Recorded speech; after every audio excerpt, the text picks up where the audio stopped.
একদম ক্রিমি আর ভীষণই সুস্বাদু এই বাটার গার্লিক মাশরুম রেসিপিটা খেতে কিন্তু সত্যিই দুর্দান্ত।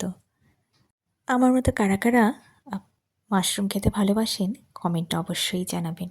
হ্যালো এভরিওয়ান, সোনালিস কিচেনে আপনাদের সকলকে স্বাগত। আজ বানাবো বাটার গার্লিক মাশরুম। তার জন্য মাশরুমগুলোকে ভালো করে ধুয়ে স্লাইস আকারে কেটে নিয়েছি। যেহেতু রেসিপিটার নাম বাটার গার্লিক মাশরুম, তাই গার্লিক কিন্তু একটু বেশিই লাগবে। তার সাথে সাথে বাটারের পরিমাণটাও কিন্তু একটু বেশিই লাগবে। আমি এখানে একটি ফ্রাই প্যানে 2 চামচের মতো বাটার দিয়ে দিয়েছি। বাটারটা একটু মেল্ট হয়ে এলেই আমি এখানে থেতো করে রাখা রসুনগুলোকে দিয়ে দিয়েছি। তারপর হালকা একটু নাড়াচাড়া করে কেটে রাখা মাশরুমগুলোকে আমি ফ্রাই প্যানে দিয়ে দিয়েছি। খুবই সহজেই এবং খুবই অল্প সময়ে কিন্তু এই বাটার গার্লিক মাশরুমটা করে নেওয়া যায়। এরপর আমি একটু স্বাদ মতো লবণ দিয়ে দিয়েছি কাশ্মীরি লঙ্কার গুঁড়ো। এরপর চাপা দিয়ে দিয়েছি। কিছুক্ষণ পর ঢাকনাটা খুলে আমি এখানে দিয়ে দিয়েছি একটু গোলমরিচের গুঁড়ো।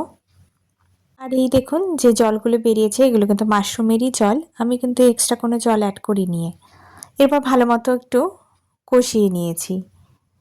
এরপর মাশরুমের জলগুলো শুকিয়ে আসা পর্যন্ত ভালো মতো আমি কষিয়ে নিয়েছি।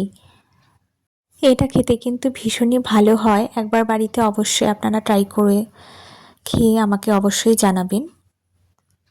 এরপর সামান্য একটু গরম জল অ্যাড করেছি, এটা অপশনাল। এরপর 1 চামচের মতো চিলি ফ্লেক্স অ্যাড করেছি। এরপর দিয়ে দিয়েছি আমি একটু ফ্রেশ ক্রিম। এবারে একটু নেড়েচেড়ে নিয়ে ওপর থেকে একটু বাটার দিয়ে দিলেই কিন্তু তৈরি হয়ে যাবে বাটার গার্লিক মাশরুম।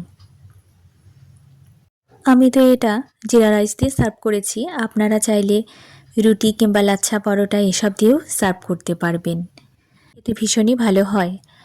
ভিডিওটি ভালো লাগলে অবশ্যই একটি লাইক করবেন, শেয়ার করবেন আর চ্যানেলটিকে সাবস্ক্রাইব করে চ্যানেলটির পাশে থাকবেন।